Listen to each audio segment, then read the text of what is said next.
Friends మన దోసకాయ పప్పు అయితే రెడీ అయ్యింది. హాయ్ ఫ్రెండ్స్ అందరికీ welcome to my channel Swapna recipe. ఈరోజు అయితే మనం దోసకాయ పప్పు చేసుకుంటున్నాం ఫ్రెండ్స్. వెరీ టేస్టీ ఐటమ్ దోసకాయ పప్పు చేసుకుందాం. కావలసిన పదార్థాలు: 1 కప్పు కందిపప్పు, ఆనియన్ 1,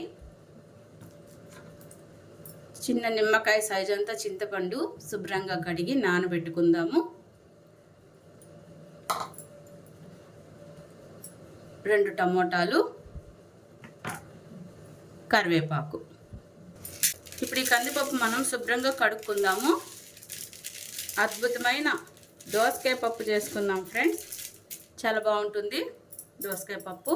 ఈరోజు మనం చేసుకుంటున్నాము. Very tasty item. ఇప్పుడు ఈ కందిపప్పు శుభ్రంగా కడుక్కుందాము. కందిపప్పు అయితే శుభ్రంగా కడిగాము. ఇప్పుడు ఇందులో 1 అర స్పూన్ పసుపు వేద్దాము. కొద్దిగా ఆయిల్ వేసి కందిపప్పు ఉడికిద్దాము. ముందుగా అయితే మనము దోసకాయ చెక్కు తీసుకుందాము.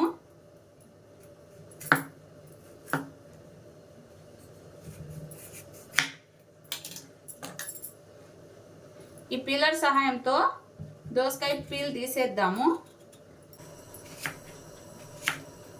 గింజలు తీసేయాలి ఫ్రెండ్స్. దోసకాయ చేదు ఉంటే వేసుకోవాకండి, తీపిగా ఉంటే వేసుకోండి. ఆనియన్ ఇలా కట్ చేసుకోవాలి, కొంచెం పెద్ద ముక్కలుగా.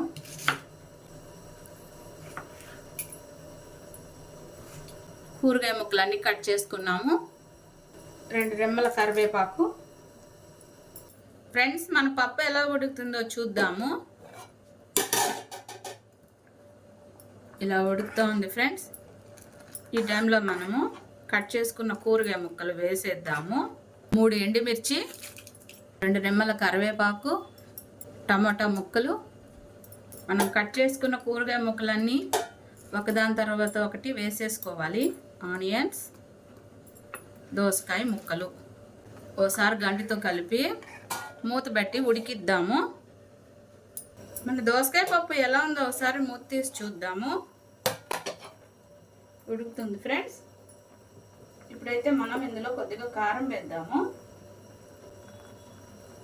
1 హాఫ్ స్పూన్ కారం వేద్దాము. మూత పెట్టి ఉడికిద్దాము. చూద్దాం.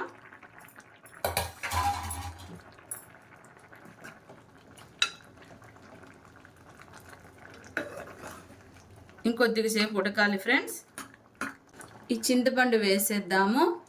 చిన్న నిమ్మకాయ సైజ్ అంత చింతపండు నానబెట్టాము, వేసేసాము. మూత పెట్టి 2 నిమిషాలు ఉడికిద్దాం. ఫ్రెండ్స్ మన దోసకాయ పప్పు ఎలా ఉందో ఒకసారి చూద్దాము. పప్పు అయితే ఉడికింది ఫ్రెండ్స్. ఇప్పుడు దీన్ని పప్పు గుత్తితో మెదిపేద్దాము. ఇలా ఉడికితే చాలు. పప్పు గుత్తితో పప్పు మెదిపేద్దాం ఫ్రెండ్స్. 1 స్పూన్ సాల్ట్ వేద్దాము. రుచికి తగినంత సాల్ట్ వేసుకుందాము. ఒకసారి కలిపి ఈ పప్పుకి ఇప్పుడు మనం తాలింపు వేద్దాము. తాలింపు గింజలు, దంచిన వెల్లుల్లి రేఖలు, ఇంగువ తప్పనిసరిగా వేసుకోవాలి ఫ్రెండ్స్. దోసకాయ పప్పులో 2 రెమ్మల కరివేపాకు తాలింపు పప్పులో వేసేద్దాము. ఫ్రెండ్స్ మన దోసకాయ పప్పు అయితే రెడీ అయ్యింది. వీడియో నచ్చితే లైక్ చేయండి, సబ్స్క్రైబ్ చేయండి.